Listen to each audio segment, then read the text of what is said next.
di sekolah swasta mereka itu hanya kontrak melulu.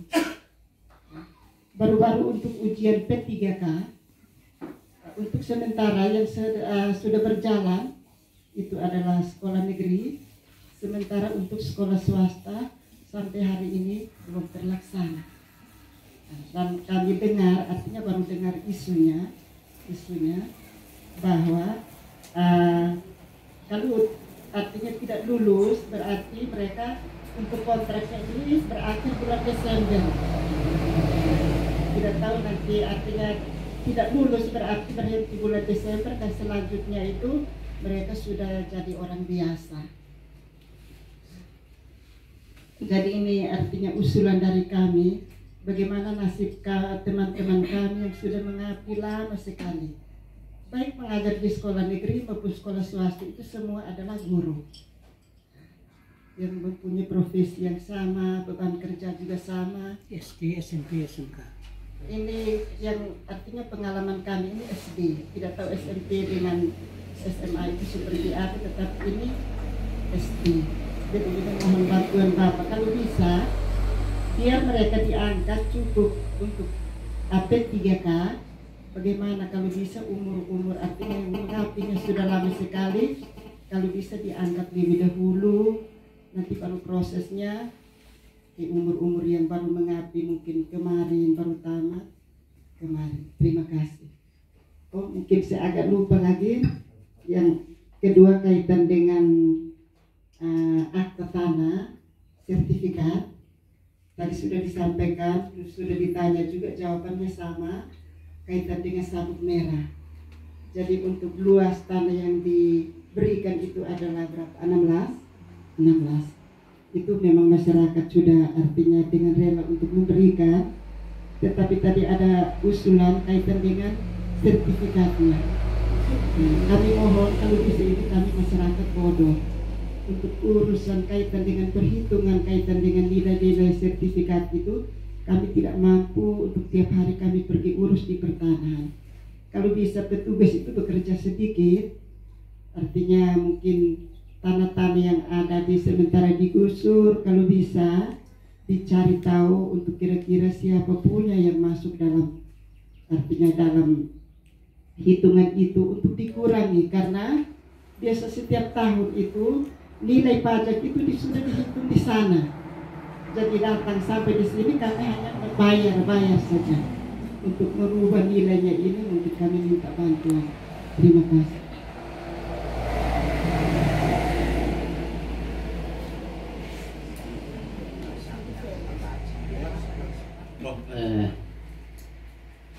Terima kasih. Anu sona sa venue kay Pak. Ilok uwag iksameto. Jadi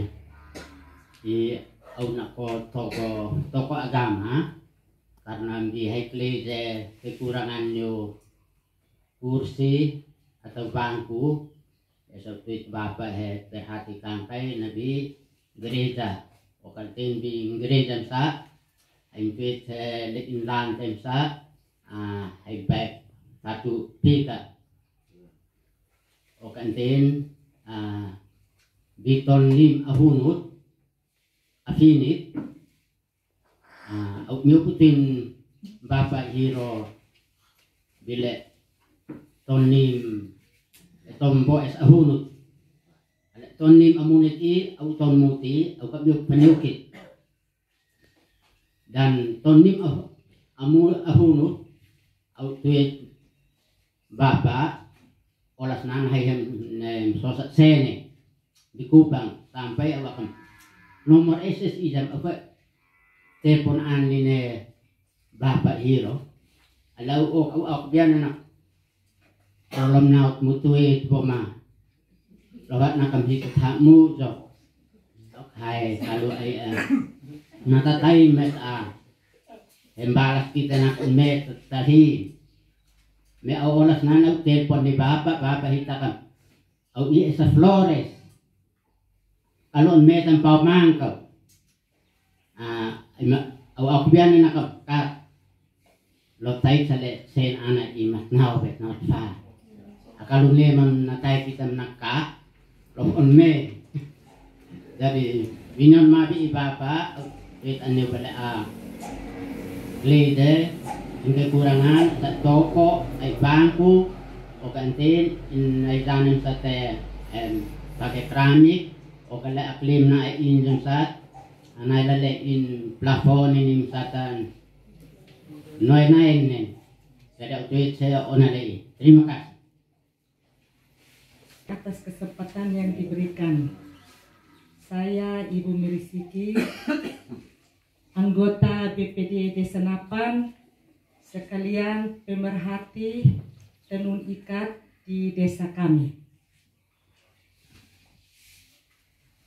Selamat datang Bapak Hiro bersama rombongan. Kami sangat berterima kasih sekali karena Bapak tepati janji.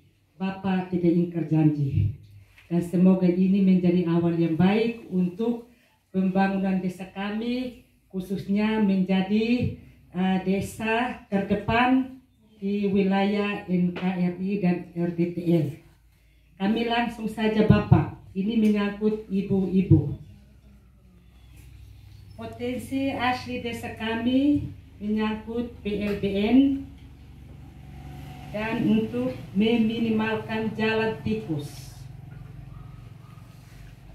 Salah satu potensi yang sangat bernilai jual tinggi adalah tenun ikat, di mana bisa dilakukan secara manual oleh setiap wanita desa termasuk kami. Yang menjadi kendala akhir-akhir ini peminat tenun ikat masih yang sama saja.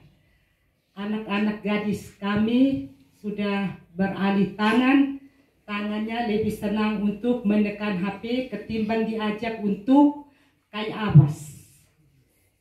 Ini satu kendala besar yang tidak bisa kami atasi karena apabila kami keras sudah menyangkut HAM anak-anak. Kami wanita, ibu desa serba dilema. Untuk itu maka kami minta motivasi dari Bapak Hiro, kira-kira bagaimana cara yang terbaik agar kami bisa mempertahankan salah satu potensi desa kami, khususnya tenun ikat, sehingga kami bisa nampak kami seperti apa ketika menyambut PLBN apabila ke depan PLBN sudah dibuka, apa yang ingin kami taruh di sana. Yang pertama, motivasi Bapak kami minta. Yang kedua, terus terang Bapak, untuk saat ini kami hanya mampu melakukan secara manual. Maka setiap satu helai kain kami bisa selesaikan dalam waktu yang cukup lama. Yang ketiga, dengan rendah hati kami juga berterus terang bahwa mungkin salah satunya adalah kendala modal. Mungkin seperti ini, kami tidak memperpanjang lagi, mungkin masih ada yang ingin menambah. Kami berbicara sekian. Terima kasih. Terima kasih. Nama saya Maximilian Sunule. Saya adalah salah satu penyampai aspirasi masyarakat desa. Yang saya tanyakan di sini mungkin di luar komisinya Bapak, tetapi saya perlu sampaikan bahwa ini menurut aspirasi dari teman-teman saya di Puskesmas Napan. Terkait dengan kita punya potensi puskesmas, tanah kita serahkan kepada pemerintah untuk mendirikan puskesmas itu. Dan sekarang yang menjadi persoalannya, ada anak-anak kita, anak asli desa Napan, ada yang sudah magang sampai 10 tahun, 8 tahun, sehingga yang menguasai puskesmas itu adalah orang lain. Dan kita sudah masukkan lamaran ke kabupaten, mungkin ada yang sudah 5 kali sampai 10 kali, tetapi tidak diterima. Apakah ada jalan dari tingkat yang lebih atas? Terima kasih. Mungkin saya tutup, ini yang terakhir Bapak. Dari saya sendiri saya ingin bertanya sedikit, Bapak boleh? Baik, terima kasih. Saya Irdianus Eko. Seperti yang kita ketahui bersama bahwa sebentar lagi PLN akan berdiri, pasti di sana akan mewah. Yang kami mau sampaikan Bapak, kalau bisa kantor desa ini juga bisa diperhatikan dengan aula kantor desa ini. Biar di sana menyala, di sini juga ikut menyala. Karena proses perencanaan pembangunan Sabuk Merah maupun PLN terjadi di kantor desa ini. Itu yang pertama. Yang kedua Bapak, kebetulan kami aparatur desa. Penghasilan tetap aparatur desa untuk di TTU, tunjangan tetapnya 1 juta per bulan. Kalau dibagi 1 juta dalam 1 bulan, kami maksimal kerja 20 hari karena 1 minggu 2 hari libur. 1 hari kami digaji dengan 50.000. 50.000 1 hari.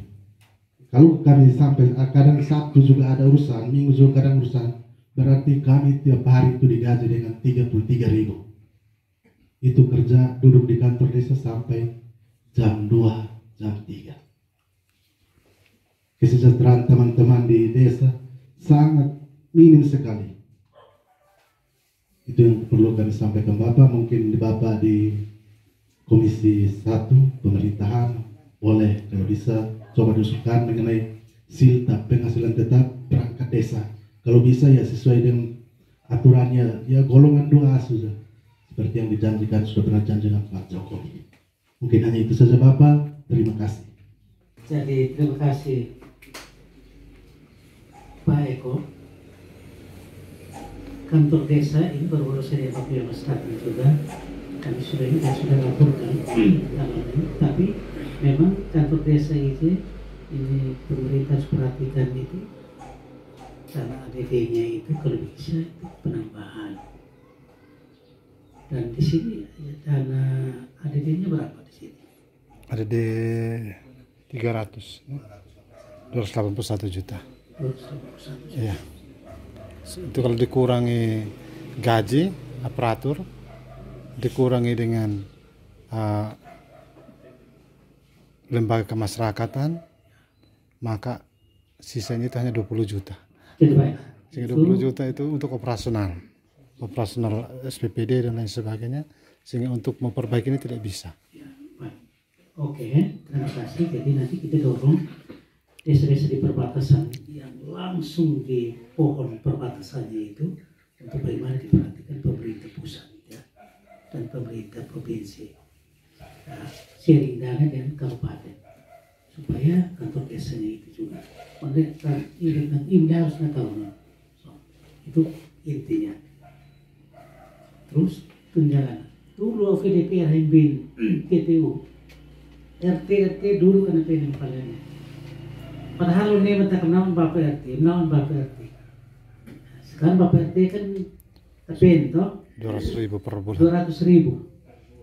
Nah sekarang dulu kan aparat Sinani itu tidak dipaksa itu untuk mereka itu kerja itu ikut jam kerja.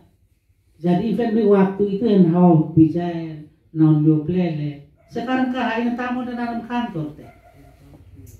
Nah kalau tamu dan nana itu ini gaji kalau umpamanya 1 juta telepon me.